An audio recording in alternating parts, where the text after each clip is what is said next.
Good evening and welcome to the September 12th, 2023 meeting of the Abington Board of School Directors. I note the attendance of all board members. Please rise for the Pledge of Allegiance. To the flag of the United States of America and to the republic for which it stands, one nation, under God, indivisible, with liberty and justice for all.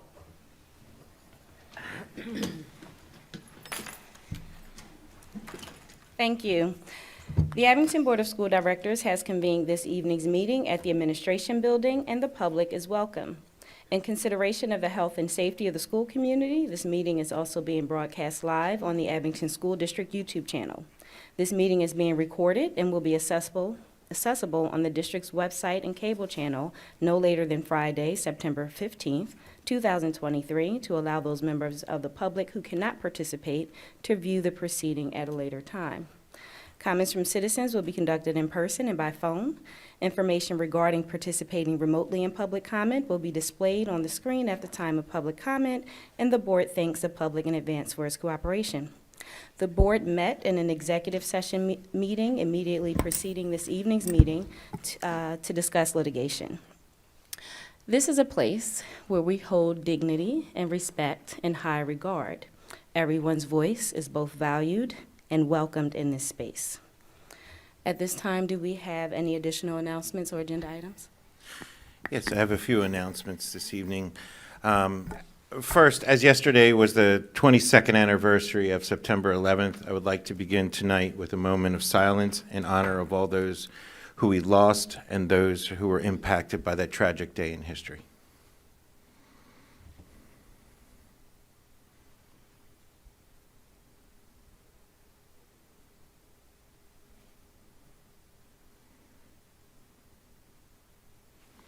Thank you. Next, I would like to take a moment to thank everyone for their cooperation with and understanding of our emergency management at the August 25th football game between Abington Senior High School and Cheltenham High School, where a Cheltenham student was found in possession of a loaded firearm. I am extremely grateful for the vigilant Cheltenham parent in attendance who immediately reported what they saw to one of Cheltenham's security personnel who were on duty at Schwarzman Stadium. Their actions underscore the importance of, if you see something, say something. The safety of our school community is our top priority, which is why we hire Abington Township police officers for our games, in addition to our Abington School District police officers, security guards, and district administration and staff. Additional measures were implemented for the September 1st game against Council Rock North, including bag restrictions and using metal detecting wands at the entrance. We continue to work with the police to identify additional layers that can help ensure the safety of our spectators at Schwarzman Stadium and other large public gatherings district-wide. Additionally, we are adding a walk-through metal detector to be used in conjunction with wands on game day. Tonight, during the advertisements for bid, you will see a request for metal detection devices that allow multiple individuals to pass through at once and are portable so that they can be used at public events throughout the district. We thank everyone for their support in following these new protocols as we work to ensure the safe events for all attendees. As a reminder, this week Tom Thelen, a national speaker on bullying prevention, will present to students at Abington Middle School and Abington Senior High School. On Thursday evening, in advance of the Philadelphia Eagles game, Mr. Thelen will present to parents, guardians at 7 p.m. in the Abington Senior High School auditorium. This event will be live streamed and posted on our website until Friday, September 29th. Thank you. Thank you. Any agenda items to be appropriately brought up by my fellow board members at this time? Okay, then we'll start with opening comments. Mr. Allen? Nothing, thank you. Ms. Frazier? Welcome, everyone. Mr. Kay? Nothing, thank you. Dr. Mowry? Welcome, everyone.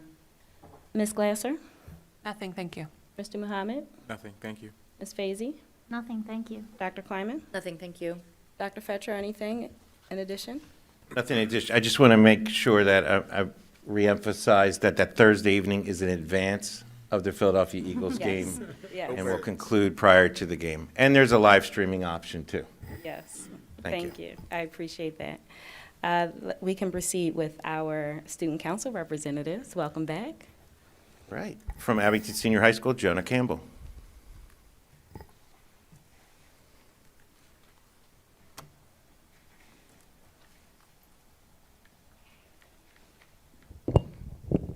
Good evening, Dr. Fetcher, Mrs. Brown, and members of the Board of School Directors. My name is Jonah Campbell, and I'm the president of the Student Council Executive Board, and it is an honor, and I'm beyond excited to begin working with you all. I'd like to start off by thanking our very own administration, teachers, administrative assistants, and custodians, as we could not have had such a successful start to our year without them. To kick off the 2023-2024 academic year, each class attended their own town hall meetings where they discussed plans and aspirations for the upcoming year. And Link Crew also hosted their own freshman orientation where they played games, gave building tours, and overall made the freshmen feel welcomed and at home. The school is currently welcoming 45 new German exchange students and 2 teachers who have been paired to stay with Abington students who are a part of our German language program. And this is just one of the many examples of the robust language department that our school offers. In other news, our football team is 1-1 and have their next home game on September 22nd against the Chamonix High School in the Schwartzman Stadium. Good luck to them. Our boys soccer team is now 5-1 after their 4-1 win against Wissahickon High School. Good luck to them as well. I can speak for me and the rest of the Student Council Executive Board when I say that we are beyond excited to begin working with you all. Let's have a wonderful year. Thank you. Thank you. And we appreciate you kicking off the school year and being here just a few days after school is open. So thank you. Yes, and Jonah, you have, Mr. Campbell, you have a powerful voice. Use it well. Use it well. You will command the attention of the entire room with that voice, okay? All right, Dr. Fetcher, we can proceed with this evening's honors. Thank you, Ms. Brown. Tonight for the first honors, I would like to ask Ms. Ali Artur, our Communications Coordinator, to share recent media footage coverage of the Abington School District. Dr. Fetcher, Mrs. Brown, and members of the board, I'm pleased to share with you this evening recent media coverage highlighting the Abington School District. On Monday, August 28th, our Abington girls flag football team appeared live on Fox 29's Good Day Philadelphia. A few days prior, they were honored at halftime during the Philadelphia Eagles preseason game against the Indianapolis Colts. The team received championship rings from their winning season during halftime and had an opportunity to play against the New Jersey champions at Lincoln Financial Field. 6ABC covered our first day of school at Abington Senior High School, in which they covered our annual senior sunrise tradition. Students met on school grounds before the sun came up to ring in their senior year together with their peers and teachers. Highland Elementary School was also featured by the station on the first day of school, where the Highland Husky named Paws was out greeting students during arrivals. This year marks the 100th anniversary of Highland Elementary School, and the PTO is hosting a special event on Saturday, October 14th to mark this milestone. And finally, CBS Philadelphia was live from Copper Beach Elementary School on the first day, where they interviewed new principal, Ms. Kimberly Stokes, about what the Cougars had in store for the new school year. I'm happy to now share these exciting news stories featuring Abington School District with you. Let's go to Montgomery County. What do you say? Abington High School made girls flag football history after winning the state championship their very first year as a team. So Jen is with the winners right now in Abington. Okay, in their first season, Abington football are the Pennsylvania champions. That's amazing. Congratulations. All right, so a lot of you girls have special jobs. I know they're a little tired this morning because they haven't even started school yet, so thank you for coming. Hello to you, quarterback. Hello, team public relations. But this whole team really got started because you asked for it, right? Yes. So what happened? So I went up to my guidance counselor at the time, Ms. Frizzell, when I found out, after the first season of flag football, and then she just kind of helped me out from there. We wrote letters to the Eagles, worked with everybody we knew, and kind of started the program here. And in your first season, you are Pennsylvania state champs. That's pretty cool. Yeah, it was a really special season overall. We just all came together, worked really hard. They all tried something new, and it worked out well. Okay, I want to see you play. Get out there while I talk to your coach. You're going to run the play they know as low. All right, so get out there. We want to see this. So really, a lot of these girls play other sports, right? Correct. So a lot of them are soccer players. A lot of them are basketball. Yes. So this gave them a spring sport. Yes, it did. A lot of them weren't even planning on really coming out for tryouts. We had actually the girl who's our manager went and promoted and pushed because she's a soccer player too and got them to come out. Coach Bo and I went and spoke to who our quarterback is and got her to come out. So yeah, it's a spring sport to give them something different to do, and they loved it. They won the championship in May. They were recognized last Thursday during the preseason game. Correct. Okay. And when they were recognized, they got a ring. They got a huge ring. Okay, Yep, they got a ring that's just like a Super Bowl ring. Did you know that was coming? Yes, we did. It was one of the things we had spoken to the Eagles about in regards to what was occurring because we had saw the team that won last year get one. But we weren't expecting this. It's a gorgeous ring. I know. All right, so they're going to run the play. They're ready to repeat. Yes, they want to win this again. Yeah, we are planning to do it again next season. These girls' hearts are into flag football. They are loving it, and we're having so much fun, and they won't let themselves lose, which is the best part. They are complete athletes and competitors. I love it. Congratulations. Thank you so much. We appreciate you coming out. PA State champs! It's that time of year again. Students heading back to the classroom, and the first day was extra special for a group of students in Montgomery County. Seniors at Abington High School kicked off their final year with a celebration even before the sun came up. They woke up extra early. They all got together at the track field where they listened to music, they had some outdoor games, and set new goals for the academic year. Well, school buses dropped young ones off to Highland Elementary in Abington, Montgomery County this morning. Teachers and staff showed off their school spirit as everyone gathered near the playground before heading into their classrooms. The students were also greeted by the school's mascot. This is Highland Elementary School's 100th year. We love seeing your back to school photos. Ethan Hines of Abington is all smiles.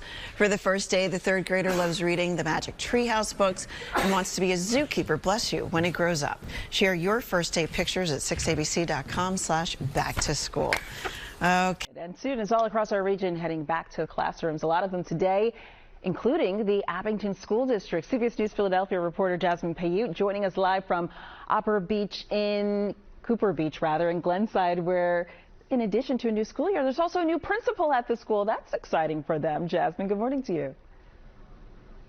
Good morning, Janelle. So much excitement. We just watched as the kids went into the school. Everyone always in good spirits on the first day back. We also saw some parents coming in. Of course, there were a lot of pictures being taken, a lot of kids kind of over the pictures, just ready to be back, ready to go inside, see their teachers again. And as you mentioned, they also get to start the new school year with a new principal, someone who is not new to this school, though. She's been here for a while. Joining me now is Miss Kimberly Stokes. Kimberly, how are you? I'm great. I'm very excited to be here at Copper Beach. We have a little bit over 900 kindergarten through 5th grade students. They are super excited to be back. Their families are excited to be back at school. We had our Cookies with Cougars event last week where we welcomed some students for a meet and greet so they could get to know the school and hopefully not be so nervous the first day. Awesome. So your first year as principal here, tell me about some of the goals and some of the things that you're excited to get started with these children. Well, of course, we want to be the best school in Abington School District. We are going to work very, very hard, reading, writing, and learning. Of course, those are our top priorities. But of course, socialization and just making sure we make fun times with our friends and make new friends every single day. We have Say Hello happening very soon, Say Hello Week. And that's a great week for students to make sure they venture out and meet new friends. So that's something we're looking forward to also. Awesome. How did it feel to see everyone this morning? Very excited. Although I have to say I've seen them a lot over the last few weeks, just coming by school, helping us get the building ready. Our PTA has been absolutely fantastic in making sure we have all of our bulletin boards decorated, and our teachers have been back learning, so we feel very ready to get the year started for sure. Awesome. Thank you so much. That's another good thing, as she mentioned, the billboards. There's a lot of decoration around the school, everything making it just as visually enticing so that the kids are excited and feel welcomed when they do get back here. But the first day so far, off to a good start. Janelle, I'll send it back to you in the studio. That's what we like to hear, and it's nothing like you know, those bright, colorful decorations get you really in the spirit and in the mood for school. All right, Jasmine, thank you so much for that. All right, thank you very much. Outstanding. I'm going to move for this one. Yes.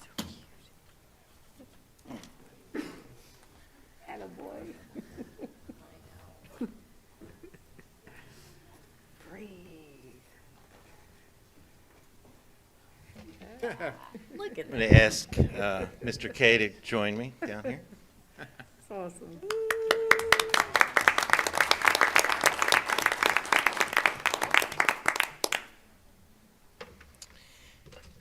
Okay. The Pennsylvania School Boards Association recognizes the contributions of dedicated local school directors with long-time service. And school directors they begin to recognize school directors after 8 years of service on a local school board and through the honor roll of school board service. Tonight, we would like to recognize and thank Mr. Daniel Kay for his dedicated service to the Abington School District and the communities of Abington Township and the Borough of Rockledge. Mr. Kay has served the Abington School District for 12 years. So let's give him a round of applause for that.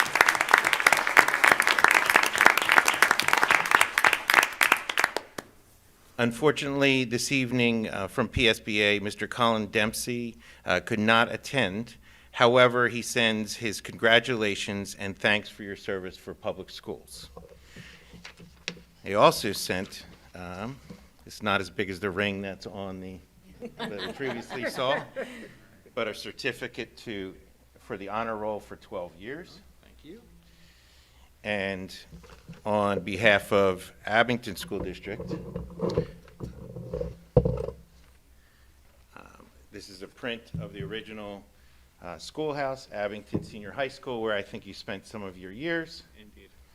And the Abington Township High School from 1955, which I don't think you spent your high school.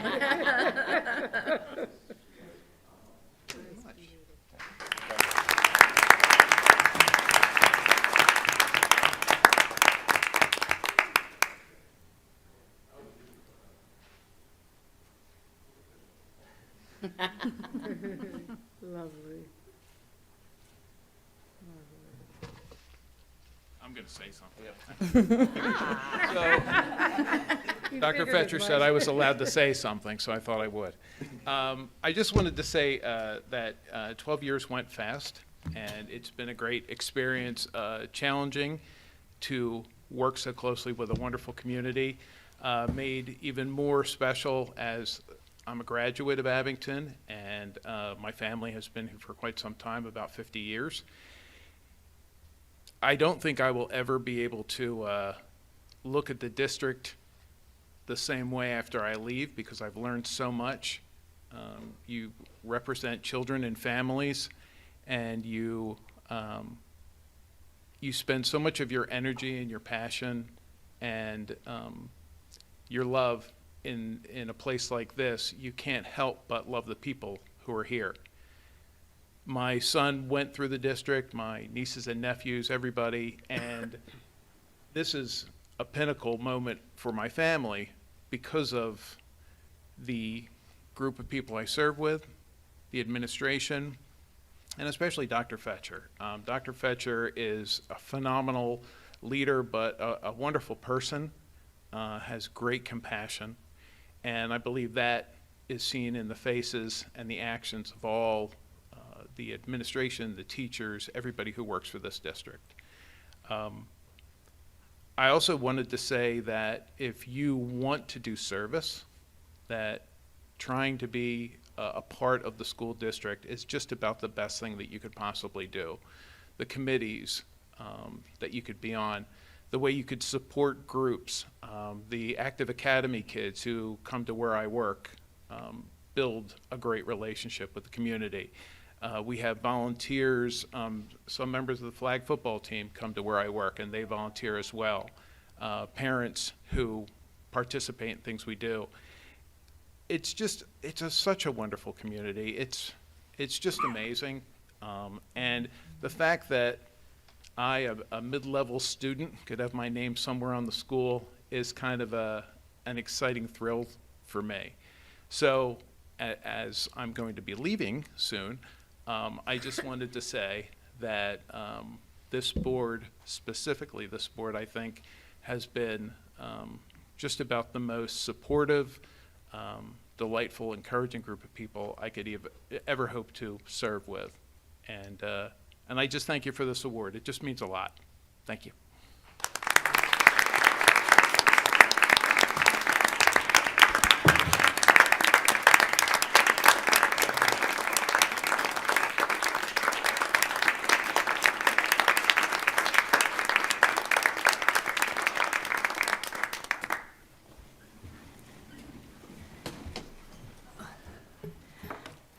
And I don't mind stilling a moment if there's a board member who would like to say something to Mr. K publicly. I know I have some brief words, if that's okay. I've known you or have gotten to know you more and more over the last 5 years. And when I think of service, I think of you. You are committed, not just here on this board, but you are committed to community outside of this boardroom. You show up faithfully. You think about everyone, the students, the teachers, how our decisions impact the community. You ask really good questions, and I value everything that you bring to the board, and I'm privileged to call you not only a colleague that doesn't get paid with us on the board, but also friend. So thank you for everything that you bring to the table. I appreciate you. Second. It has been second. I'm definitely going to miss your calm, cool demeanor. Whoa. I didn't know I had that, but thank you. Yes, yes, yes. And we are reminded he will be here the next meeting and the meeting after that and the meeting after that. So this is not it. But we just wanted to take a moment to just tell you how much we appreciate you. Okay? All right, Dr. Fetcher, please continue. Yes. Last spring, we acknowledged students who earned recognition in the Pennsylvania Statistics Poster Competition. Winners from each grade span were automatically entered into the National Data Visualization Poster Competition. At this time, I'd like to ask Dr. Viola to please come forward and speak a little bit more about where this went.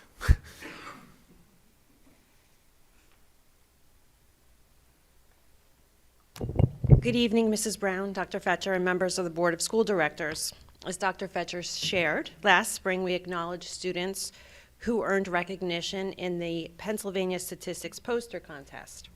Winners from each grade band were automatically entered into the national contest, which is sponsored by the American Statistical Association. Their posters were judged along with those from other state competitions, and the results were announced in August. This year, 2 of our students in the kindergarten through grade 3 band earned recognition at the national level. Both of tonight's honorees are from Rydell Elementary School, and they were assisted by their teacher, Mrs. Pamela De Silva. I'm going to ask Ms. De Silva and our student, one unfortunately could not make it this evening, to come forward.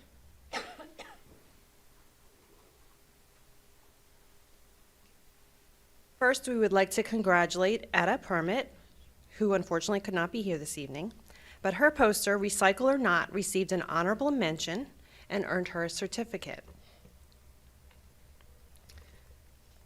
We would like to congratulate Etta.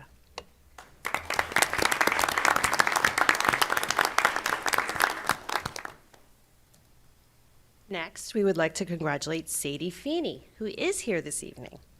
For a second year in a row, Sadie's work has been recognized at the national level.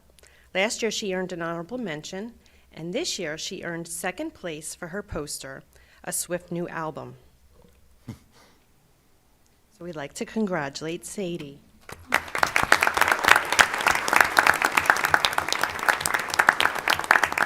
Sadie will earn a certificate as well and a $200 check, which we hear is coming soon. Once again, join me in congratulating these 2 students for their hard work.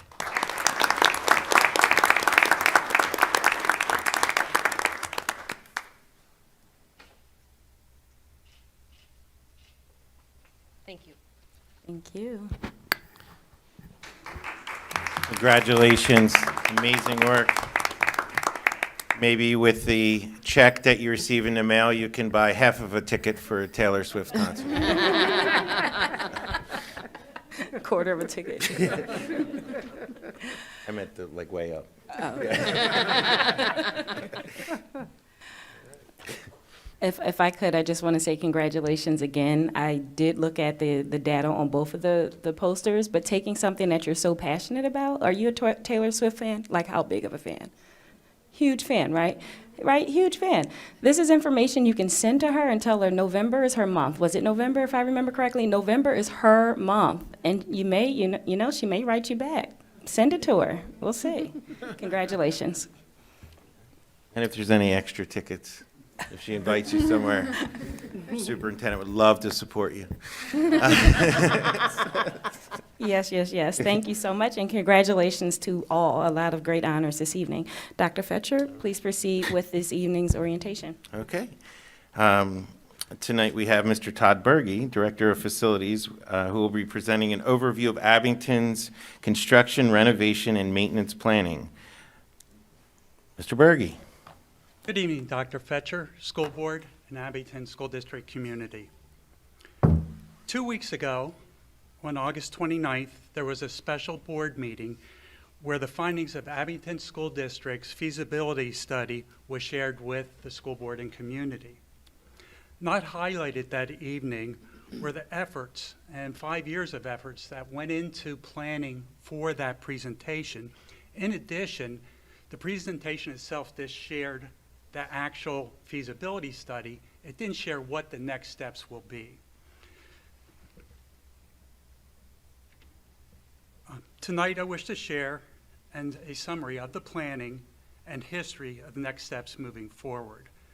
This presentation is a general overview. I could talk for hours. I'm going to keep it to 10 minutes, I promise. Thank you. The agenda, as you see up here, the first 3 items, the athletics master plan, playground assessments, and district-wide facilities condition assessment, all were pieced together in the feasibility study and came together in the feasibility study, and that's where the total dollar figure that you saw that evening. As far as next steps, what do we do now that the feasibility study is complete? The work for the feasibility study, till we do everything, it's going to be 5-10 years down the road. We have short-term maintenance. I'll explain that a little bit tonight. We have to educate the community. The community doesn't understand the needs of the district. We have to seek input from the community. And in addition, we have to identify funding for the capital projects. All those items I'll go touch on briefly this evening. The first thing we looked at, or this was in tandem with some other work, was the athletic master plan. Back in February of 2020, Architectura published the master plan for athletics. They looked at all our venues, whether it's the tennis courts, baseball field, football field, soccer, baseball, lacrosse. They reviewed everything for safety. What can we do to make them safer? Some of the items were easy, low-hanging fruit that we took care of right away, but other items are more expensive and require capital dollars. In addition, they looked at all the venues for code requirements. When they were built, they didn't meet the code requirements of now. Accessible pathways may be required, restrooms may need to be altered, concession stands. They reviewed all that. In addition, they looked at potential enhancements. What can we do to make it better? Can anything be combined? Can it be done cheaper? They assigned costs to everything. They didn't make a recommendation. This is the only way you do it. They gave an overall broad, here are costs for everything. You decide based on how you're moving forward with the feasibility plan, how you're going to handle it. The second piece of it were the playground assessments, and there has been information that's come to the board. There is actually something on the agenda for later this evening on playgrounds, but 2 assessments were completed over 8 playgrounds in February 2020 and in July 2021. The Architectura reviewed the condition of all the playground equipment. Is it safe? Is something broken? Can it be repaired? Should it be removed? Are some of the items outdated and no longer considered valuable piece of equipment for the district? They also looked at ADA. Are there accessible pathways to get to the equipment? Is the play surface accessible? Are there various pieces of equipment on the playground that all students can use? Architecture pieced everything together and gave us a la carte options for considerations. Much like the athletic piece, they didn't say this is how you do it. They gave us overall costs with recommendations. The third piece, the facilities condition assessment, this was a more than year process in piecing this together. Site Logic looked at every one of our buildings, including the bus garage and the admin building. All the equipment, everything from windows to HVAC, floors, they looked at life cycle analysis. How long should this last in an average school? Then they also reviewed the equipment up close and personal. They looked at it, hey, this is 35 years old, it should be replaced, but it's still running good, there's no need to replace it. On the other hand, they may have seen a piece of equipment that should last 25 years and it's 10 years old and it's starting to have problems for whatever reason. They identified all this. They also looked at code and ADA requirements. They pieced everything together and they provided Abington with a 10-year plan with all associated costs. Fast forward to 2 weeks ago and the feasibility study that was completed by ICS and Schrader Group, they reviewed each of the assessments. The assessments were somewhat outdated, costs have increased. They assigned new costs to it. Some of the things maybe they felt were overcost or underpriced. They took a look at everything and came up with total dollars that any renovations could cost. They also did a demographic review and forecast. Is Abington as a community growing? Is it shrinking? What does enrollment look like in our schools? That's really important. Maybe we can close a school at some point. We would save a lot of money if we closed the school, and that would give us opportunities for additional construction. They also looked at our program of studies, and what that is how we teach students. Are we teaching them the most modern ways? Could there be other ways to teach them? And they've reviewed all that as part of the demographic study. And then in this study, they provided some solutions. They didn't provide every solution. They provided solutions, and the main study was for the middle school, but it included all the buildings. There are other potentials that haven't even been considered yet, possible even potential reconfiguration, much like we did for the high school, things that potentially could save the community tax dollars. So just to sum up what they shared 2 weeks ago, over the next 10 years, our schools will probably or should experience about a 6% increase in students. So that shows us we have to maintain the schools or at least the square footage of the schools. It also showed, which is really no surprise, but what came as somewhat of a surprise, is our buildings are aging. A lot of the schools are at this point between 15 and 25 years old. Many people say, hey, they're new schools. Well, air conditioner, many pieces of equipment start failing somewhere between 20 and 30 years. So they have passed the life expectancy. Building envelopes, roofs, you have to keep the building dry. If roofs start leaking, you start damaging the building, it's going to cost a lot more. They looked at all that. And they also reviewed code requirements and how they all apply as buildings are updated or renovated. Through all that, they identified costs could be upwards of $425 million. That opened up a conversation. That's a serious number, and really serious number. How do we achieve this? We have a middle school that's very old, many schools that are approaching 25 years old or older. They need renovations. How do we address this over the next 10 years? How do we finance it? So most important to me, anyone in the facilities department and the school district as a whole administration, is we have to keep the buildings safe and functional. If middle of winter it's 10 degrees out and the heat fails, we have to close school. What do we do with the students? Do they learn from home? We don't even want to experience something like that. We saw last week, it was approaching 100 degrees. It was tough to heat or cool some schools. Building envelopes, we have to be conscious of that. Water leak, and now potentially we have to close school. Our primary need is to keep the building safe, dry, clean. How do we accomplish that? One option is we hire engineers, architects, do a public bid. Very time-consuming process, sometimes a very expensive process. Another option is cooperative contracts.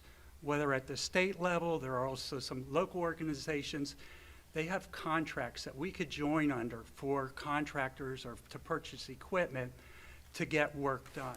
Oftentimes that becomes more expensive than if we would go another route. A third piece that I have used in the past and Abington School District has used is a GIZA project, basically the Guaranteed Energy Savings Act. Act 29 at one point, Act 77, I'm not sure what it is right now. In my past, I called it ESCO project, which is Energy Savings Company does the GIZA work, but I refer to it as ESCO. You hear it both ways. Our immediate needs we anticipate are between $10 and $15 million. That still hasn't been identified.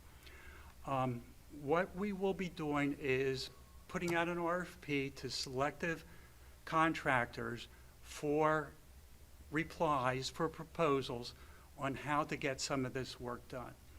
The work, as I said, is anticipated between $10 and $15 million. This would likely be a bond, be approved by the school board, voted on by the school board for the work to be done, and then Mr. Lionetti would go out and acquire the loan, which would be in the form of a bond, also known as non-electoral debt. So emergencies taken care of over the next year or two. What are the next steps to address everything else? We have to educate the community. I used a process very similar to this in the past. Building tours for the community. Look, our buildings are nice, they're safe, but there are issues here. Here are some of the issues. Here's why there are code issues. Here's why there's ADA issues. Here's why we have some challenges with heating and cooling. Here's why we have to address it. But look, the buildings are safe, all the lights work, everything's good. But we have to share that information. As all this happens, we set up a website. All the information through the process, prior reports, everything else shared on the website. And we have public meetings. I did this in the past very successfully. You share the challenges. You have a meeting, architects, professionals will be there. They'll share challenges. At the same time, they'll ask for input. What do you see? Middle school in particular, what's the best option? Do we look at one middle school, two middle schools? Do we look at restructuring in some way? The community helps us identify what our priorities are and what our needs are. Something else I ran into is sometimes there's valuable information.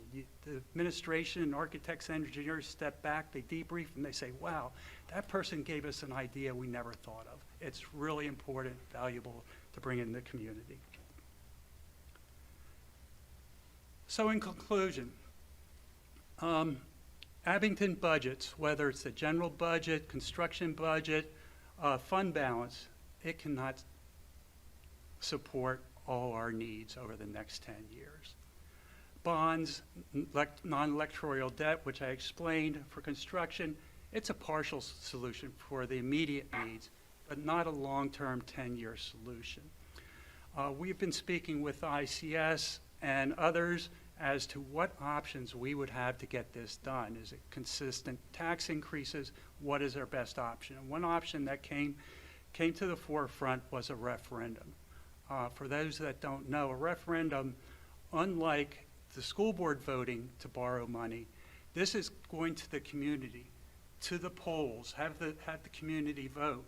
They would be voting on whatever the construction projects are, and are they willing to approve the borrowing by the school district for the work to occur. So we are starting to look into this area. We are seeking a proposal from ICS to assist us in this area, and at the next board meeting we plan to bring that proposal to the school board for approval. Thank you. Any questions? The floor is open for questions. I have a question. I forget which slide it was, but towards the beginning, or maybe the middle, you mentioned GISA. Is that a grant? No, GISA, initially GISA was set up, and this was my history with GISA, Guaranteed Energy Savings Act. If you did construction, you put in new efficient, and it's based on efficient chillers, efficient windows, everything to be green and efficient, geothermal, potentially solar panels.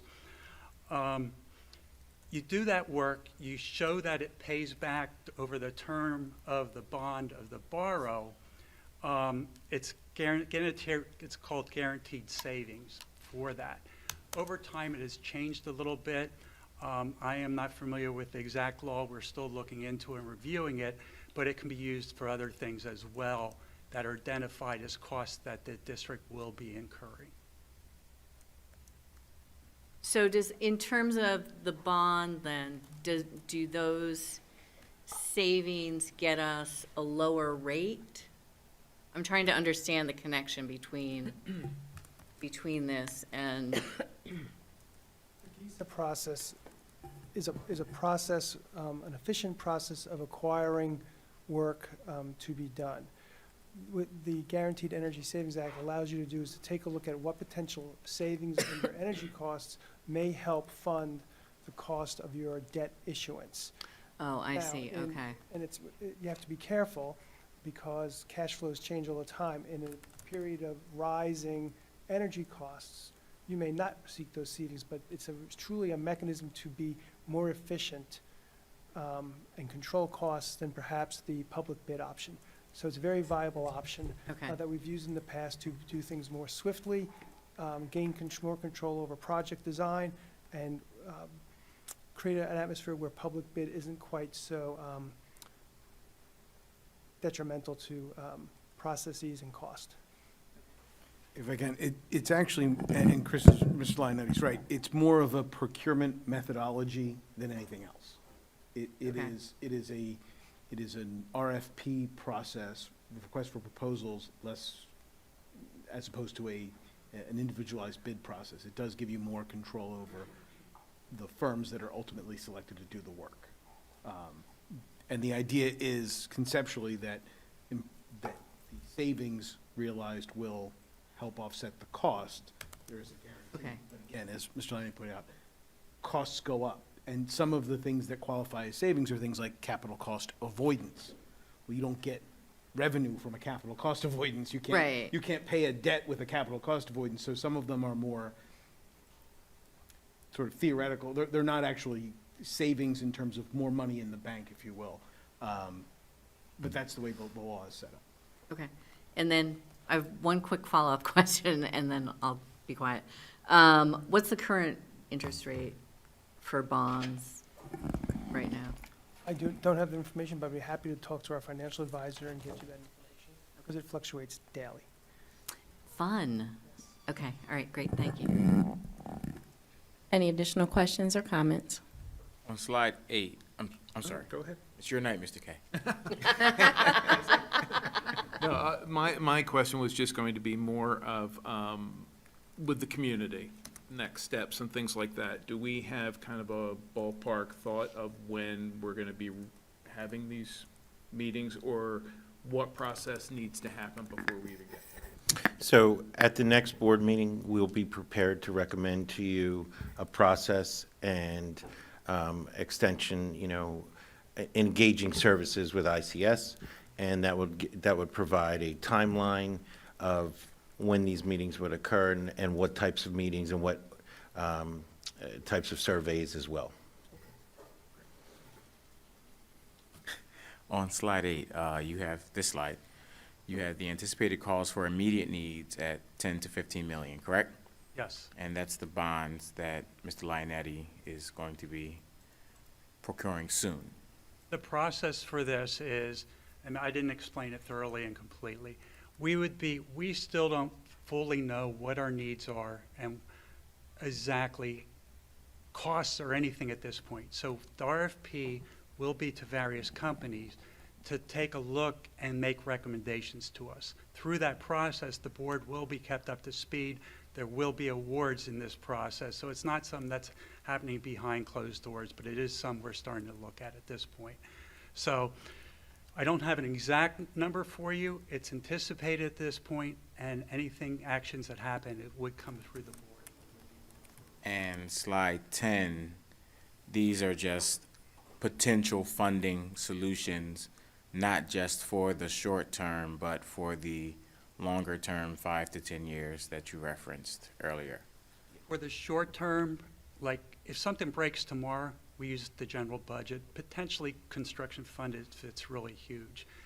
But for the long term, 10, 15 millions, we could do a bond. But once it gets more than that, we're looking for options. And this is one of the options we are currently looking at. It would be the referendum. And the referendum is the constituents saying, we give you clearance to take out these loans, but in reality, it then translates into them paying those loans back. Correct.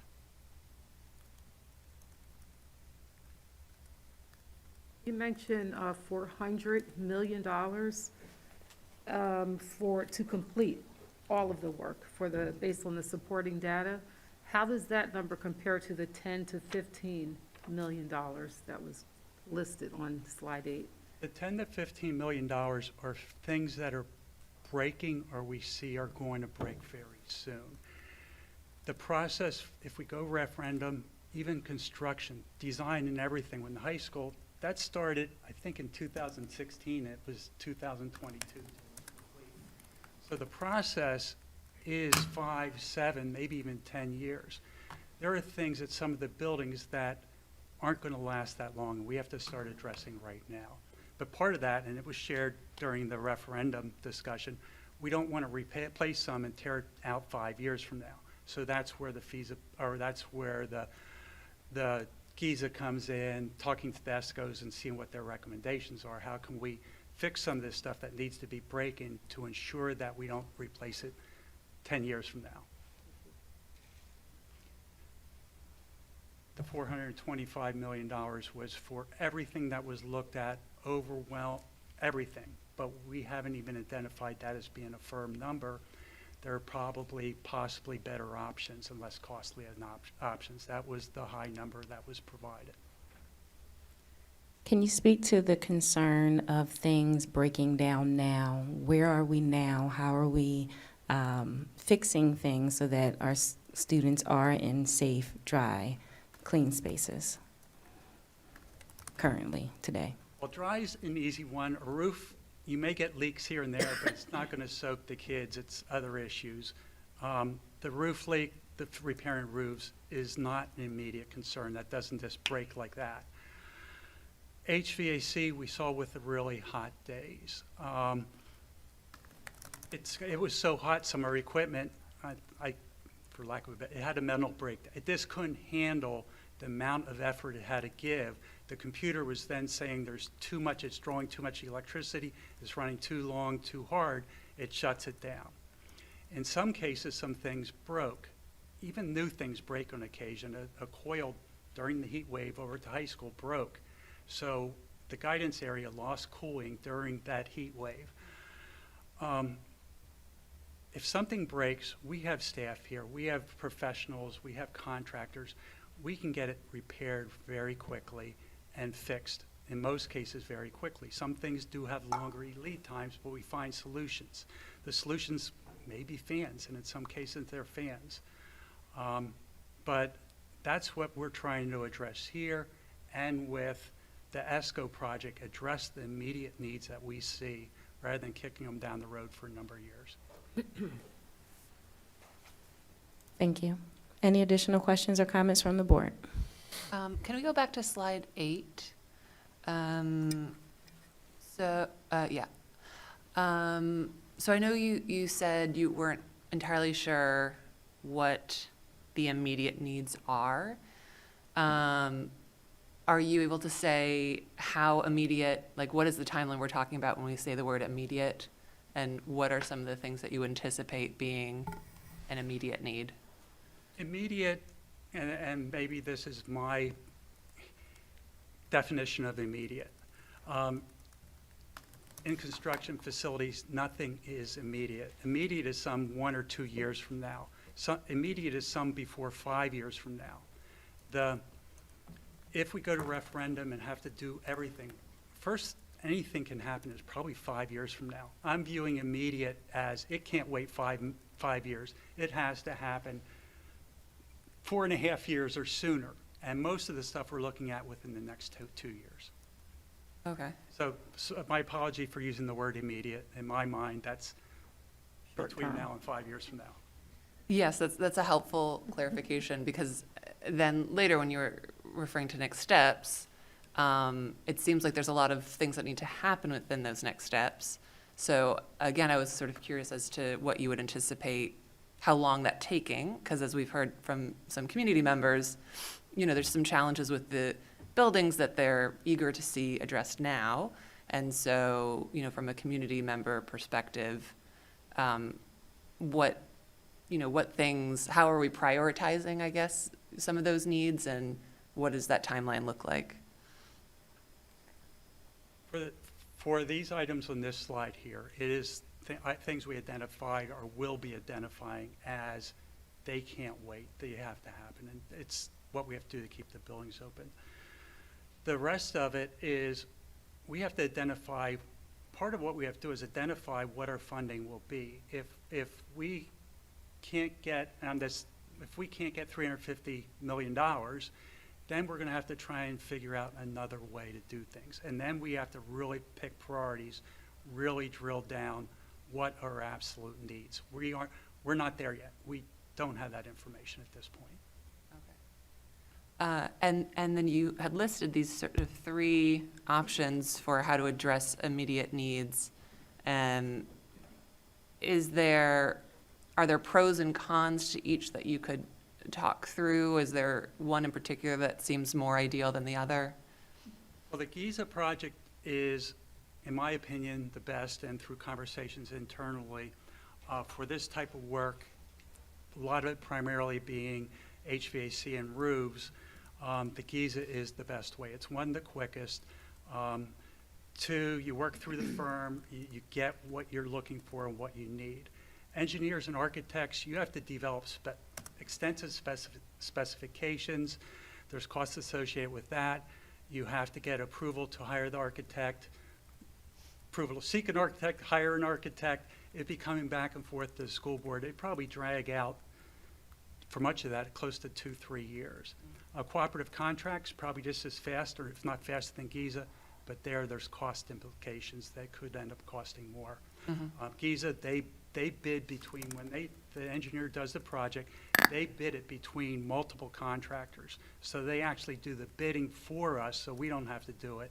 And we do see the results and can select the most qualified and low-cost contractor.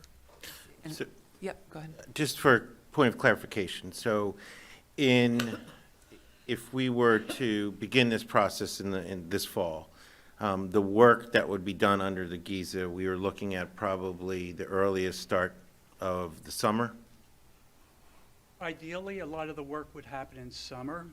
There are still some supply chain issues, but our goal is to start a lot of the work this coming summer.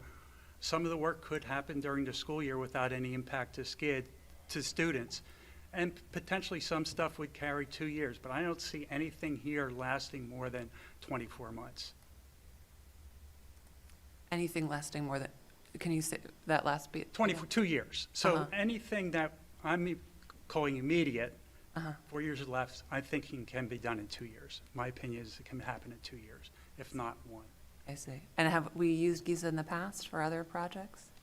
Abington School District has over at the middle school, and where I came from, I used it twice in the past as well, and it worked very well, I think, in all 3 occurrences. Thank you.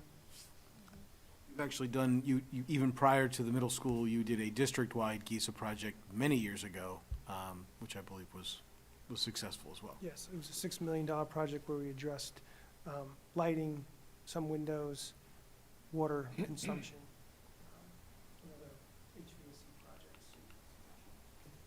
projects. Any additional questions or comments? Thank you so much. Thank you, Dr. Fetcher. Thank you, Ms. Brady. At this time, we'll move to agenda item number 5, which is comments from citizens. Comments from citizens are being conducted both in person and by phone. The phone number to participate in public comment is 267-715-3717 and is being displayed on the screen at this time. You may call in using your landline or mobile phone. If you are within the room, there are mics to the left and to the right of you. Please be sure to state your name and address.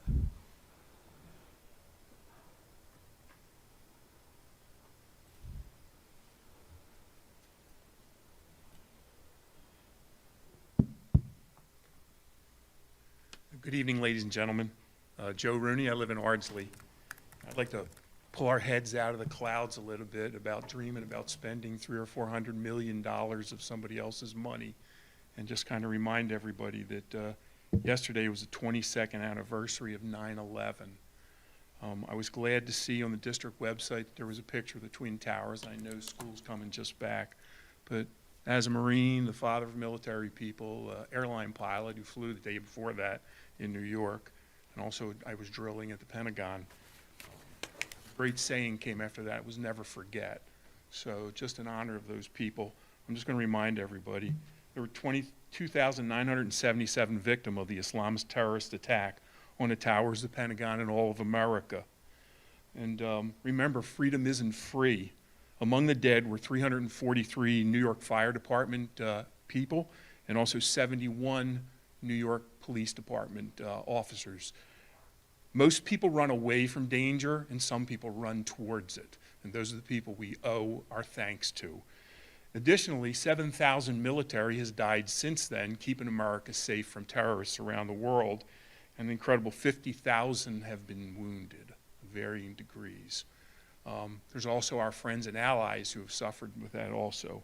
There are incredible stories of firemen and police climbing the tower steps. Imagine that, up 100 stories. There was Father Judge, who was a Catholic chaplain to the fire department, who was killed on the ground underneath the Twin Towers while he was administering to people in the North Tower. And then we can't forget Todd Beamer. He's just a guy who hopefully everybody knows, and we remind our kids. He was on Flight 93. He led a group of passengers who fought back and kept that plane from crashing into either the White House or the Capitol. He was fighting for all of America, for all of us, as those other ones were. Incredible thing, if anybody remembers, there used to be seat phones in airlines. You put your credit card in and you could actually talk in the air. Dates me, I'm sure. But he was able to call up and he talked to a telephone company supervisor named Lisa. He explained what was going on, and she related his words at the end of it because he asked her if he would look up his wife and let her know that he loved her and she was pregnant. They had 2 little kids, okay? Then, in a uniquely American heroic story, he led his friends, the people around him, his lifetime friends now, in the Lord's Prayer and in Psalm 23. And then the last thing he said was, let's do it. It's really, for me, it's just shocking. It's just incredible. And I know we're just here today, but I really believe we should never forget it. So in a little bit of time that I have left, I'm going to recite the Lord's Prayer. You can join me. I think I have the time for their souls. Our Father, who art in heaven, hallowed be thy name. Thy kingdom come, thy will be done. Your time is on up. earth as I it want is to in thank heaven. you Give for us this day our daily sacrificing bread, your and forgive us our time trespasses, to as we remember forgive those who trespass lost their against us. lives in Lead us not into 9/11. temptation, but And your deliver us time from is evil. now up. And may Thank their you souls for and the souls of having all the a faithful seat. departed through the mercy of God rest in peace. Amen. Thank you for having a seat. Paul Morse, Glen Road, Jenkintown. I have 2 things. First one is there's a perception in the middle school that at least one of the bathrooms, maybe more, have a very risque name, and that there's a lot of savory things that go on. I'd like to know what the school board and the administration are going to do to eliminate that from happening again this year. Second thing is, I noticed in the last presentation regarding the construction remuneration and building that there was a reference to educate the public. I'd like to say that Abington is very fortunate to have a lot of engineers, a lot of financial people, and a lot of business people who are more than willing to donate their time.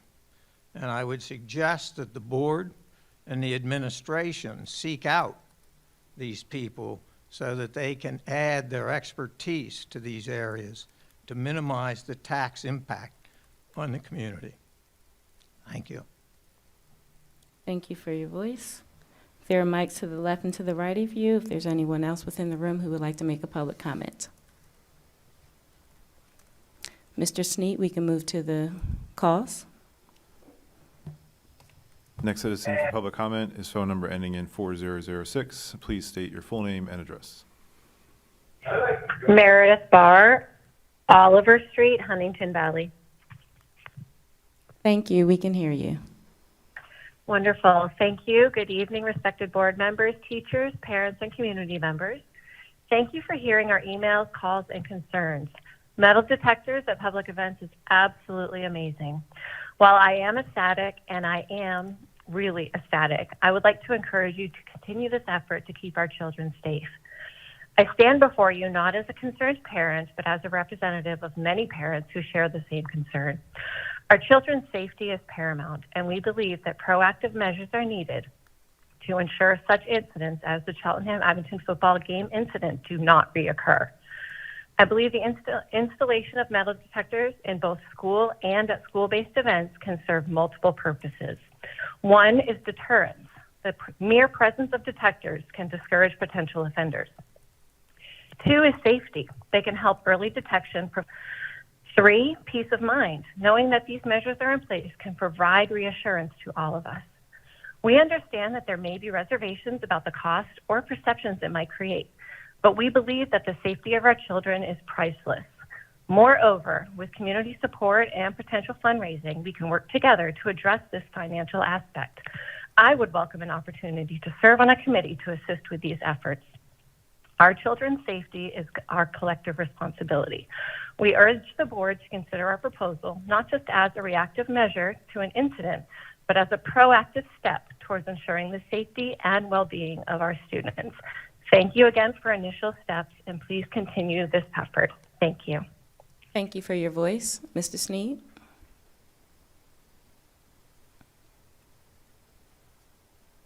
Next citizen for public comment is phone number ending in 6557. Please state your full name and address. But as a proactive step towards ensuring. Hi, am I on now? Yes, if you can turn down your sorry. device. I was so sorry, there must be a delay. I was still hearing Meredith talk. I'm so No sorry. worries, I totally understand. It's Danielle, and I'm on Omega Place in Roslyn. My request is for increased safety measures as well, like Meredith. My request is for metal detectors and bulletproof resistant film or glazing to all ground level windows and classroom door windows, and 1 to 2 school police at each school during the entire school day. Arguments against these measures are about cost and effectiveness, as well as not making school a police state. In regards to metal detectors, our children go through them at Disney, Sesame, sporting events, hospitals, government buildings, concerts, without emotional damage. They can also see police and armed security at all of the previously mentioned places. What is emotionally damaging many of our children are the active shooter drills the school district puts in place to be reactive instead of preventative. My child cried for 3 nights after, in first grade after the first one, and wanted to know what would happen if a bad guy found her and what she should do if she's at the bathroom, because the teachers are told not to open the doors. So babies are left in the hallways and bathrooms to die if, there's an active shooter in there. Seeing something and saying something isn't enough to keep guns and bad people out of buildings and keep our kids safe. In regards to cost, I think our priorities are extremely twisted. We want technology and playgrounds for all, but I think keeping our kids alive while they are learning and playing should be more important. In regards to effectiveness, these measures are in place in so many other aspects of our life, and we don't think twice when walking through them because we know they're there for our safety. So why is our children's place of learning not as important as a government building or a sporting event? I also would like to note that safety wasn't on the agenda tonight other than the few minutes that Dr. Fetcher spoke in the beginning, which kind of speaks volumes to Abington's priorities, where a 20-year-old boiler that possibly is going to break in the future, and our playgrounds are more important and urgent right now, especially after the incident at the football field. It's great that they're going to be at all of the sporting events now, metal detectors, hopefully, but they also need to be in the schools to prevent possible school shootings. Thank you. Thank you for your voice. Mr. Sneed, can you confirm that there are no other callers on the line? Just wait a second. Mm-hmm. That is confirmed. Thank you. Are there any additional speakers within the room? Dr. Fetcher?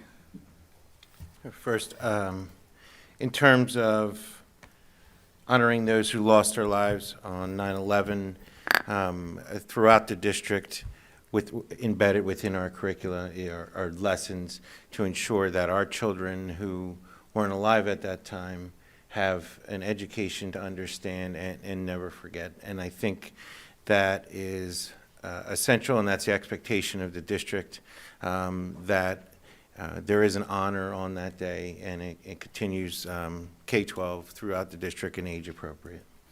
Next, in terms of bathrooms at the middle schools, we continue to ensure that we have proper security and monitoring with our bathrooms. I am unclear as to the reference that was made. However, we do have an increased amount of haulies and security guards from our time last year as well.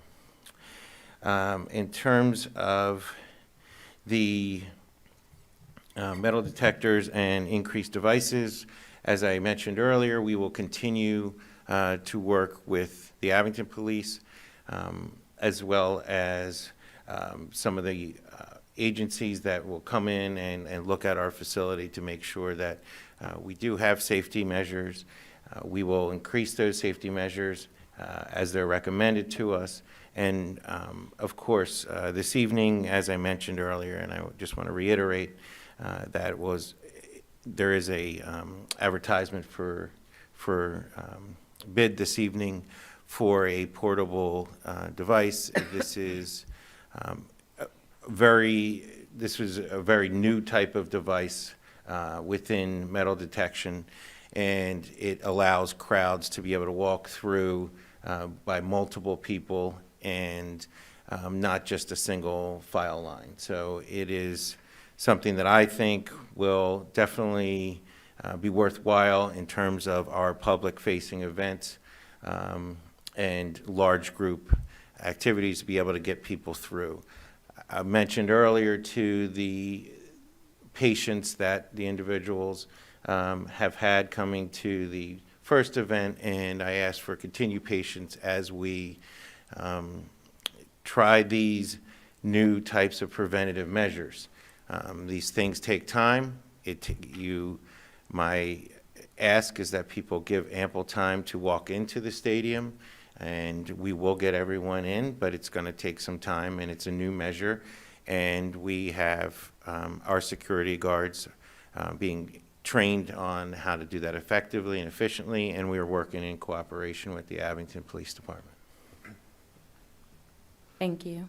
Ms. Bryan, I just want to make a note that I think I heard in one of the public comments maybe an overgeneralization about a religion and the attacks on September 11th. I just want to make sure that everybody knows that that was done by those crimes on this country were done by a set of extremists, not by a religion or a religious sect. So I think it's dangerous to make generalizations about religious bodies and tying that to the 9/11 attacks. I wholeheartedly agree. Everyone okay up here? Okay, thank you. Thank you so much. That moves us to agenda item number 7. Ms. Frazier, can you please read the recommendation to approve the August meeting minutes? Yes, that the Board of School Directors approves the minutes of the board meeting on August 8, 2023, August 22nd, 2023, and the special board meeting on August 29th, 2023. Second. We have a second. This is a voice vote. All in favor? Aye. Any opposed? Ayes have it. Ms. Frazier, can you please read the recommendation for approval of the personnel addenda? Yes, that the Board of School Directors approves the changes in personnel as reflected in Personnel Addendum Number 8.1 and Confidential Personnel Addendum Number 8.1A. Second. We have a second. Dr. Fetcher. Thank you, Mrs. Brown. The personnel addendum begins with item number 1 in the appointment of 1 professional employee. Item number 2 is the request for leaves of absence for 2 employees. Under item number 4 is the resignation of Mr. Angelo Barrios, our Abington Senior High School principal, effective October 27, 2023. We'd like to take a moment to thank Mr. Barrios for his service and wish him well in his promotion to superintendent at the Penn Ridge School District. We are commencing a search and interview process for his replacement with the Montgomery County Intermediate Unit. And this process will be effective at the end of this meeting, and we'll begin that process through at the end of this meeting. We have engaged the MCIU to be prepared for this search, as well as the process for interviewing for the position. And the personnel addendum continues with compensation for interpreter and translation services, IEP meetings, and support personnel items. Thank you. Questions or comments from the board? I just wanted to wish Mr. Barrios good luck, and you will be sorely missed, but your future institution is lucky to have you. And I also understand that you are willing to help with the transition upon us finding someone who will no doubt not be able to fit your shoes, but hopefully, get close to it. So just really appreciate your leadership in the district, and wish you all the best. Second. I agree too. So, Mr. Barrios, I watched the board meeting that you were appointed and unanimously appointed. And that just, it made me think that your special sauce here is your ability to bring a lot of stakeholders together. And I've watched it over the past 6 years or 7 years that I've been here.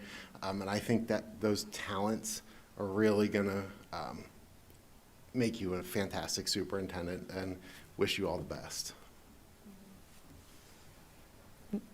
Like, just to say that when I talk to my mother about the school board, she always says, "How's Mr. Barrios?" So you've made a big impact on people who aren't even here, so thank you. I thank you for your time during the time that my 4 kids were in the schools, and so they're very fortunate under your leadership, so thank you. Congratulations, Mr. Barrios. It was a good picture too, by the way. It was. I started wondering, was that at the high school here? We'll charge that district royalty fees. Well, I would like to also say thank you. Your character is very consistent, and I also watched the board meeting, and just to piggyback off of what my colleagues have said, you will bring something to that community, to your community, that is very much needed. So go forth and prosper. You will be missed here. Yeah, congratulations. Congratulations. I want to say I thought you were referencing the military Marines. photo that we saw last year. Also a good picture. Also a great picture, Very yes. photogenic. All right, if there's nothing else. Mrs. Young? Mr. Allen? Aye. Ms. Frazier? Aye. Mr. Kay? Aye. Dr. Mowry? Aye. Mrs. Glasser? Aye. Mr. Mohammed? Aye. Ms. Fazy? Aye. Dr. Kleiman? Aye. Mrs. Brown? Aye, ayes have it and motion passes. Ms. Frazier, can you please read the recommendation for permits for use of buildings and grounds? That the Board of School Directors approves the applications for permits for use of buildings and grounds as reflected in addendum number 9.1. All permits are subject to change per the provisions of the health safety plan pertaining to the COVID-19 pandemic. Second. We have a second, Dr. Fetcher. Thank you, Mrs. Brown. The permit addendum continues to reflect requests that are typical for buildings and grounds for this time of year. Thank you. Questions or comments from the board? Mrs. Young? Mr. Allen? Aye. Ms. Frazier? Aye. Mr. Kai? Aye. Dr. Mowry? Aye. Mrs. Glasser? Aye. Mr. Mohammed? Aye. Ms. Feasy? Aye. Dr. Kleiman? Aye. Mrs. Brown? Aye, ayes have it, and motion passes. Ms. Frazier, can you please read the recommendation for approval of the financial report? Yes, it is recommended that the Board of School Directors approves the financial report for the period ending July 31st, 2023, as reflected in addendum number 10.1. Second. We have a second, Dr. Fetcher. Thank you, Mrs. Brown. I'm going to ask Mr. Lionetti if you will please review the financial report for the period ending July 31st. Thank you, Dr. Fetcher. As of July 30, 2023, we received $9 million of the $178.1 million revenue budget. In July of 2022, by comparison, we had collected $4.3 million. Year-to-date, we are $4.7 million ahead of collections last year, which is due primarily to $4 million greater real estate collections through July of 2022. Expenses, year-to-date, we've expended $4.6 million of our $189.9 million budget, which equates to 2.4%. For the same time period last year, $4.8 million had been expended.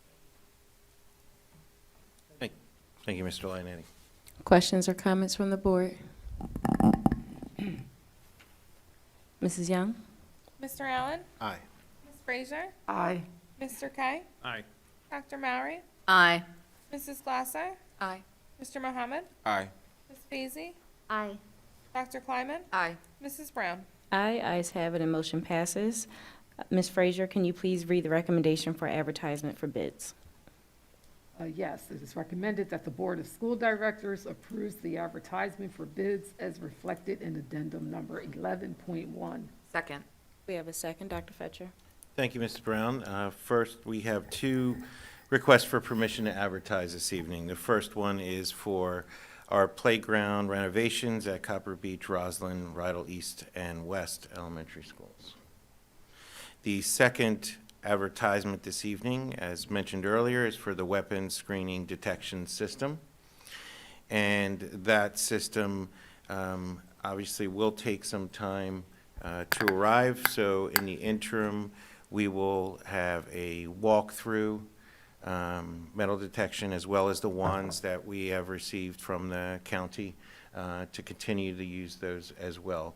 So obviously, these types of items and the unique weapons screening detection system that we're looking at takes some time to come in, but I would like to assure all of our community that we will continue to do the best we can with what we have currently, and we will continue our efforts.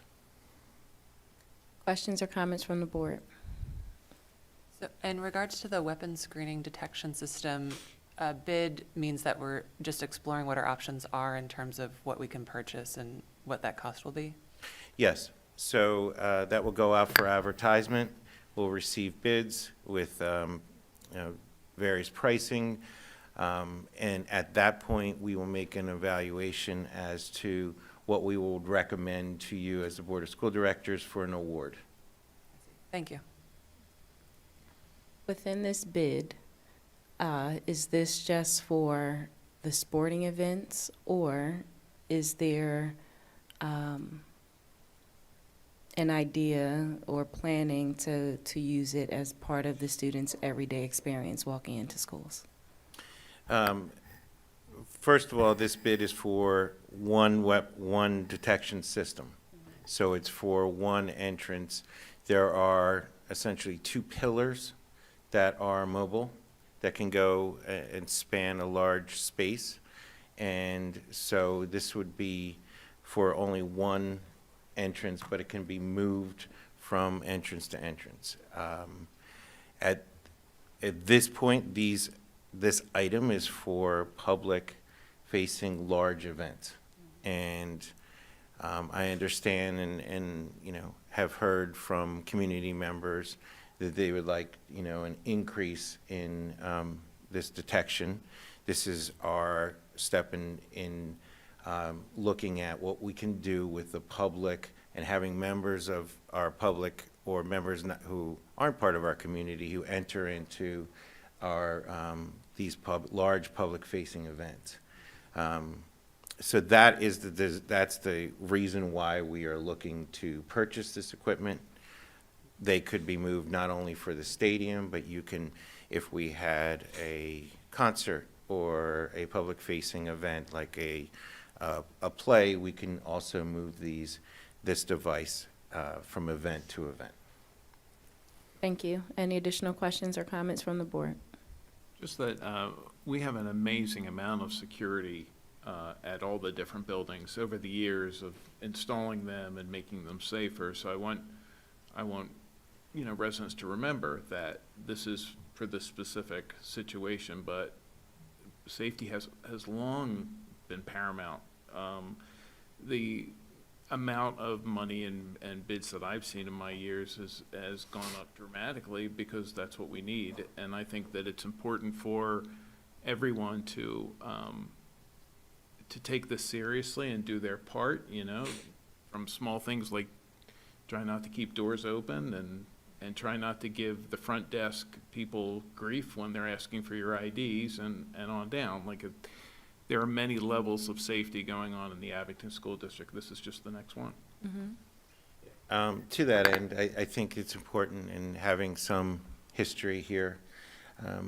Over the past few years, we've completed the secure vestibules in every building within the district. And that was a project that went on for a number of years. I don't have the specific dates with me, but that was a more recent project that we did to secure those vestibules. Also, throughout the district, we have incorporated the Raptor system for identification and entering into the building. So those are some of the things. We have increased our Abington, in the past 10 years, we've increased our Abington School District Police Department there are now 2 members of our school district police department. And giving us the opportunity in areas that we did not have that security and increasing that security. We've also increased our security guards, not only at events, but throughout our schools and our hall aide positions as well. So these are some of the steps, and I understand that, you know, you can never do enough. And I respect the ideas that have come in from our public, but we continue as a district to evolve in this and take steps in this direction. And once again, I just like to reiterate that we do make these decisions with guidance from the police department and guidance from security professionals.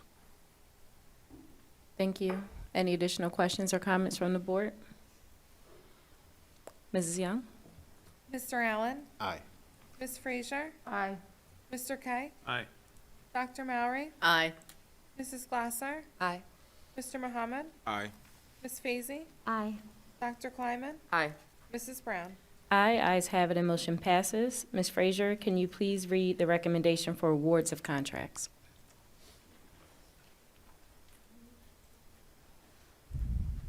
Oh, here we go. It is recommended that the Board of School Directors approves the awards of contracts as reflected in addendum number 12.1. Second. We have a second, Dr. Fetcher. Thank you, Mr. Brown. Tonight, for your consideration, we have 3 awards of contract and 1 contract change order. First, the award of contract is for our business analytics software renewal, and that's for our business office. This is basically helps us with long-term budgeting over a few years to take a look at what our budget will look like and the potentials for budget implications over time. Our facilities management software and as well as our photography supplies for our photography course in the Abington Senior High School. Our change order is a decreased change order, which we like to see, for Ghost Road resurfacing project for Abington Senior High School in the amount of $373.20.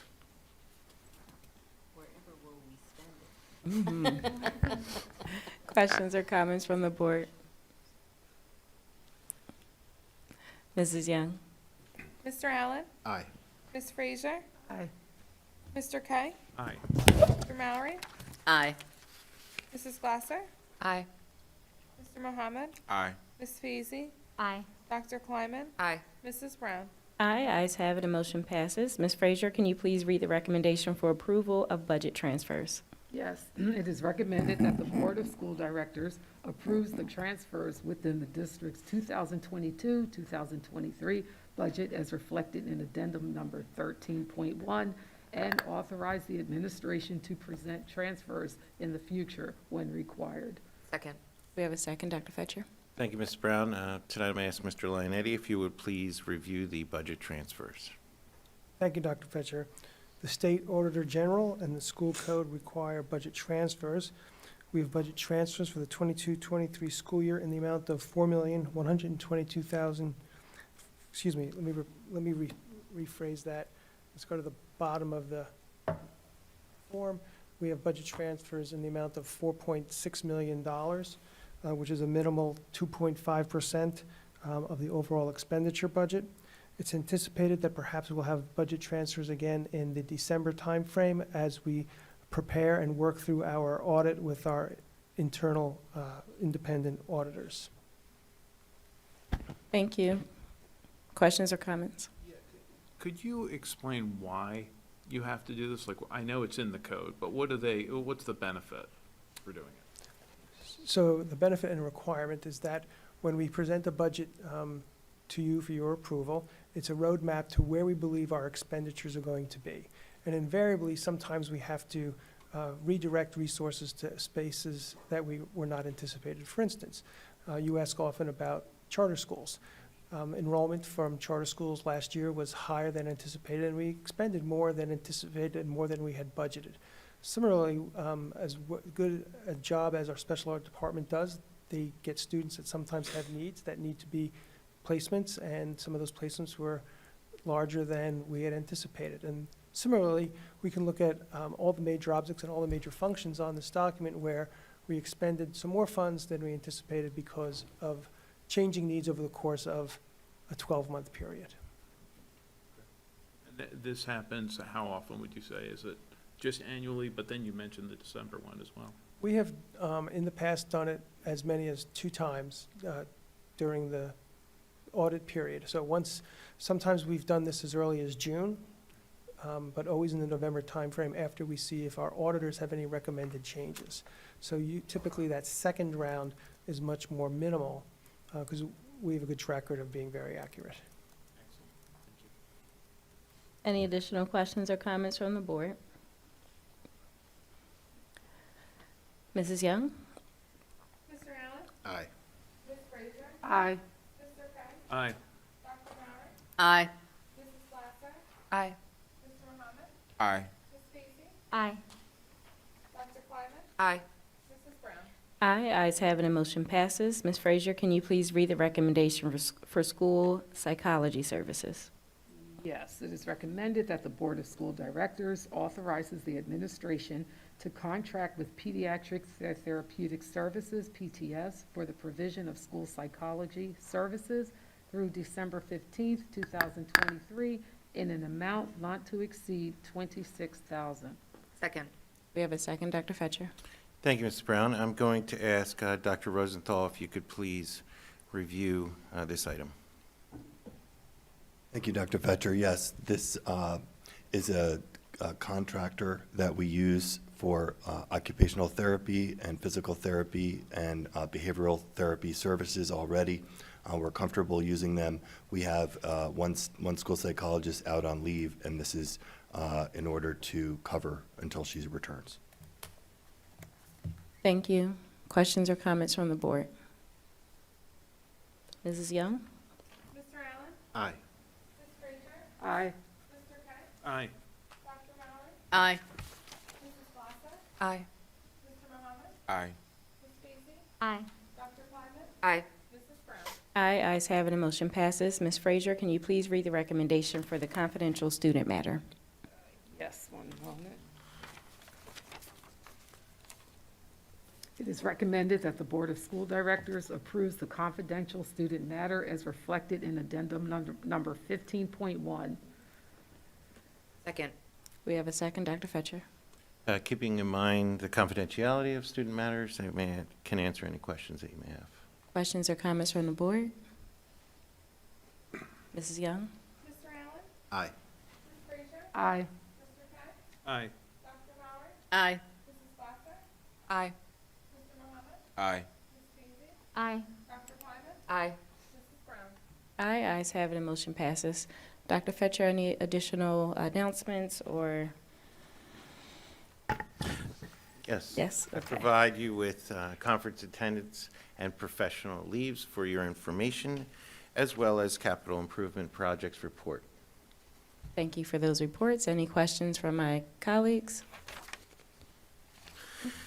That takes us to agenda item number 18, which is comments from citizens. Comments from citizens are being conducted. Just giving a second for that phone number to pop up.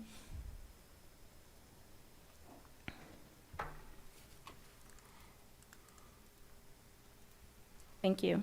Comments from citizens are being conducted both in person and by phone. The phone number to participate in public comment is 267-715-3717 and is featured on the screen at this time. You may call in using your mobile or landline phone. There are mics to the left and to the right of you. If you have a comment within the building, please be sure to state your name and address.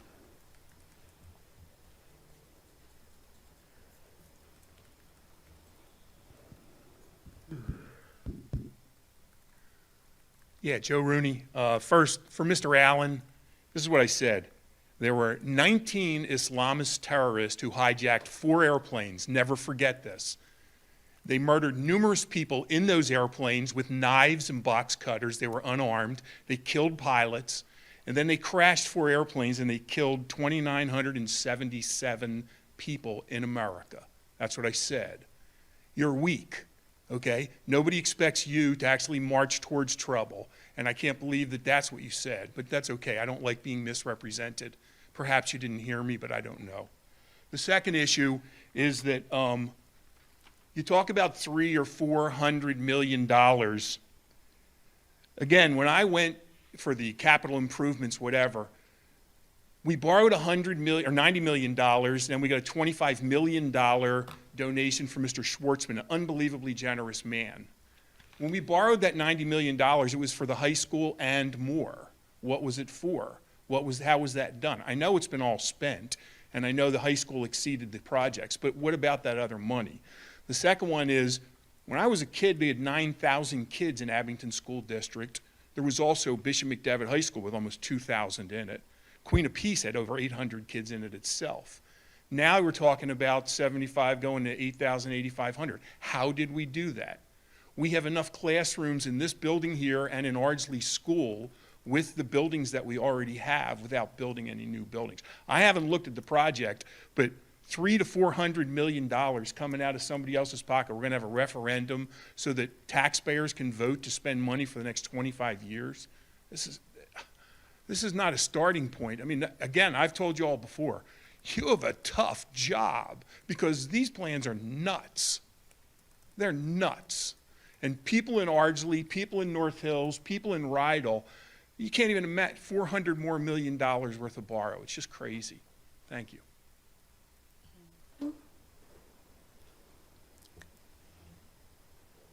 Any other speakers within the room? Mr. Sneed? Next citizen for public comment is phone number ending in 2088. Please state your full name and address. Hi, my name's Diane Cole. I live on Highland Avenue. I just wanted to say to Mr. Barrios that we appreciate you, and Joe Kroll says hey. And also for the community and anybody who works in the school campus here, that's right next door to the administration building. When you leave the administration building and come out to Highland Avenue, you can't make a left-hand turn there. So please don't do it. And if you want that to change, then contact someone. But don't put people at risk just to make you left. Thank you so much. Thank you for your voice. Mr. Sneed? Next citizen When you for leave public the comment is phone number administration ending in building- 6557. Please state your full name and address. Hi, this is Danielle Pollock on Omega Place again. I just wanted to call back in to ask if there's a possibility, or if we do have a safety committee, and if not, can one be put into place where both parents are able to be on it, as well as school members, teachers, staff, whatever.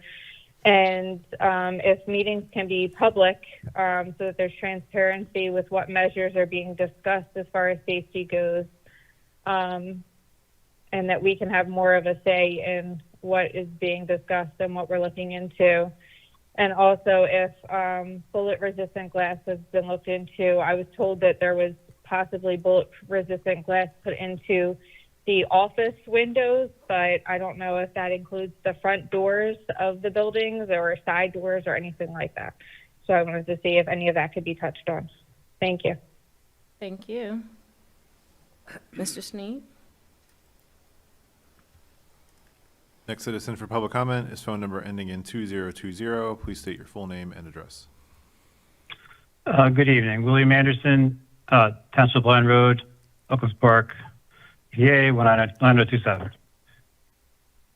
Thank you. We can hear you. Okay, I sent an email earlier today, but I wanted to basically just read this out to the meeting. So we must pay close attention to the spread of respiratory viruses, particularly COVID-19. We have some of the most immune-evasive suppressive variants widely circulating. And if these infect people now, it sets people up for reinfection and secondary infections in the weeks and months ahead.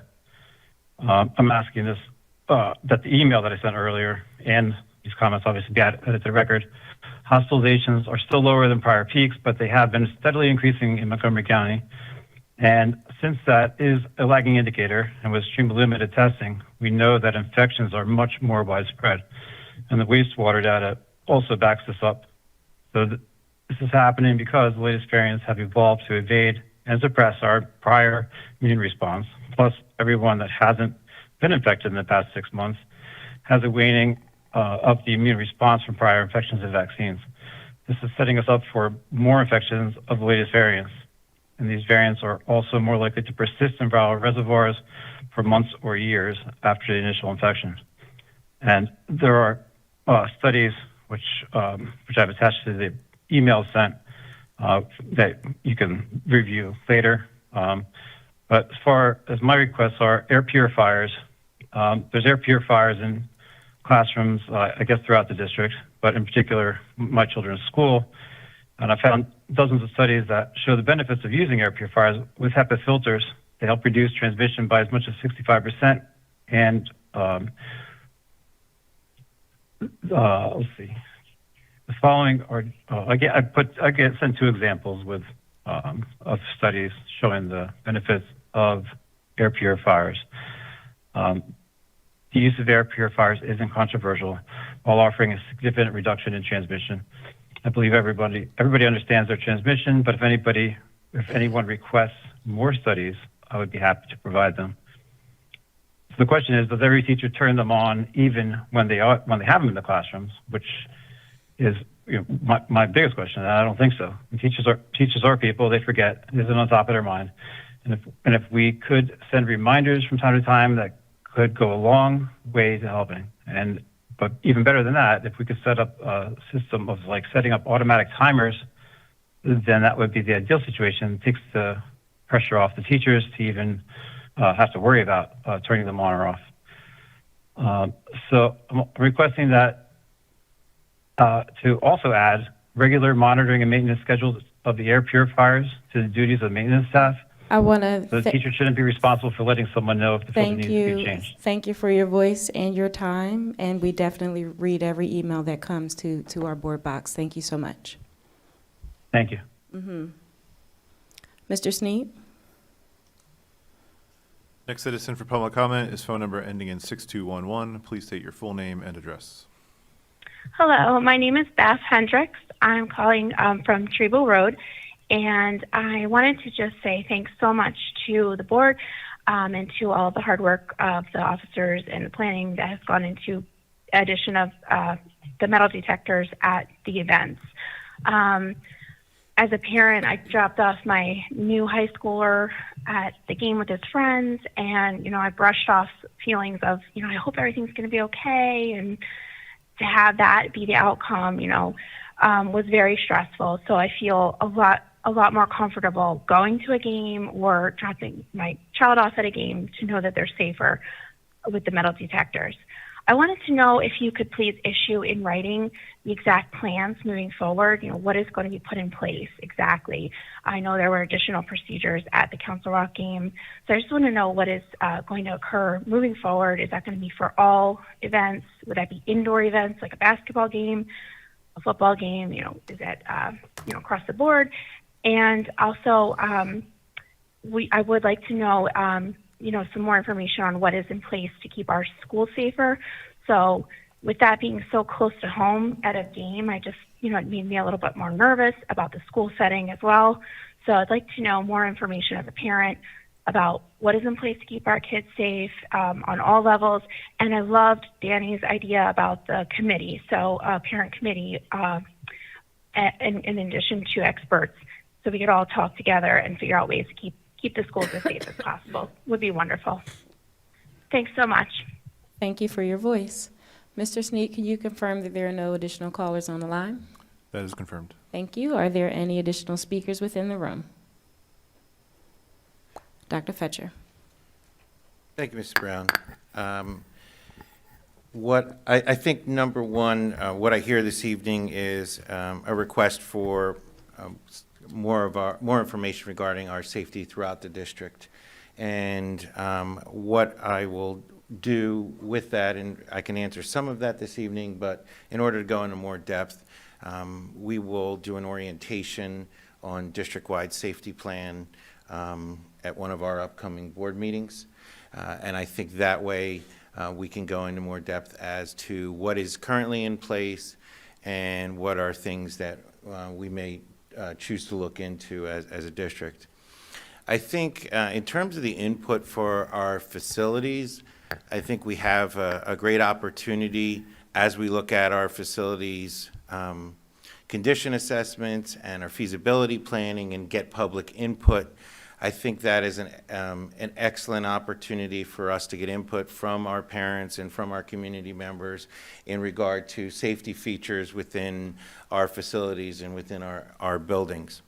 In terms of our emergency management team and the response team to emergency management, obviously a lot of the response piece of that is confidential, and it's confidential for a reason, and that is the personnel that would respond to an event, respond to an active shooter, or anything of that sort.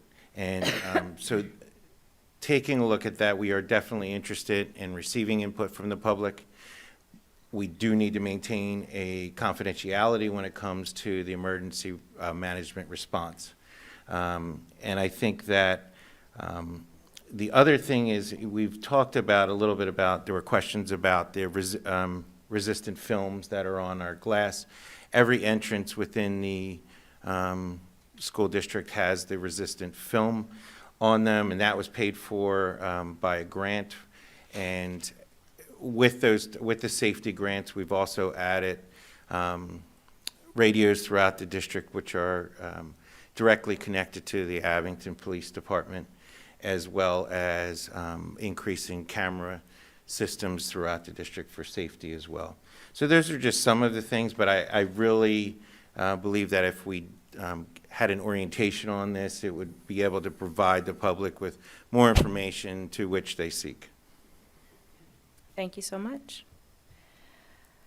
All right. At this time, we'll have closing comments from my fellow board members. Mr. Allen, Nothing, thank you. Ms. Frazier. Yes, a couple of things. First, I'd like to thank Mr. Allen for being conscientious. As an educator, or as educators, we have to make sure that we're careful with our word choices as not to reinforce unnecessary prejudices and discontent. So I thank you for that. Second, Abington Educational Foundation, they're working diligently. They're going to have, as you may know already, a carnival here on campus at the end of September. So we're hoping for as much support as possible. We're going to have a fabulous time, I'm sure. Mr. Kay, Nothing, thank you. Dr. Mowry, Nothing, thank you. Ms. Glasser, Nothing, thank you. Mr. Muhammad, Nothing, thank you. Ms. Fazy, Nothing, thank you. Dr. Kleiman. I just wanted to note that Friday begins the holiest of holidays for the Jewish faith, starting with Rosh Hashanah, which begins Friday night, which is the New Year, and then 10 days later is Yom Kippur, which is a Day of Atonement. I know that there will be, I think it's over the weekend, so I think there's only one day off from school, but that's why school is closed for Yom Kippur. And for those who celebrate, I wish you a Shana Tova and a happy, healthy New Year. Mm-hmm. Dr. Fetcher? Thank you, Ms. Brown. I'd like to take a moment to just speak about the opening of school. I had the opportunity on the first 2 days of school to have a visit to every school building within our district. And with that brings great pride because I'd like to take a moment to, one, thank all of our facilities and custodial staff for making our buildings impeccable and the amount of work that goes into that. I was very proud to be able to walk down the hallways, to see the clean buildings and see all the hard work that has gone over the summer to make that happen. I'd like to also thank all of our staff and in getting things ready for our students, our administrators, and our teachers who on the first day, had the opportunity to visit many classrooms, and engagement starts on day one. And I am just in awe at the way that our teachers welcome our students and the activities that are done with in order for students to get to know one another and move into curriculum. Day one and day two, I witnessed that, and that's good. I like to see that. But ultimately, it takes a lot of energy it's a big lift to open up school, to open up the school year. And we do it, we put a lot of effort in, and it's for our kids to come back to a place they know well, a place that they experience and learn on a daily basis. And we began throughout the district, all of our staff, employees, no matter what position we're in, are saying that we're one mission, one vision, one ASD. And that is more than just a catchy phrase. That is truly how we operate, and that everyone's job here, no matter what it is essential in order to prepare for our students and essential to maintain on a daily basis. Our bus drivers and learning new routes, got our kids here to school. We are proud of the fact that many school districts can't say that we're fully employed in terms of our bus drivers, as there's shortages throughout the country. I can sit in my position and say that, I feel that there's a sense of importance of my position. However, when it comes down to it, every single one of the people who work in this school district have importance. We have 1,260 staff members here, and all of us have a job to do, and it is essential and important for our children and for their education. And I just am very grateful for everything that everyone has done to make this happen. Mm-hmm. And thank you for your leadership in kicking this district off with creating a logo that's not just something that's cool to say, but something that will be lived and carried out. So thank you so much. September 15th does kick off Hispanic Heritage Month. So continue to learn about people who don't look like you, who perhaps do not believe the things that you believe, because the more you learn, the better this place is, right? So thank you. With that being said, this meeting is adjourned.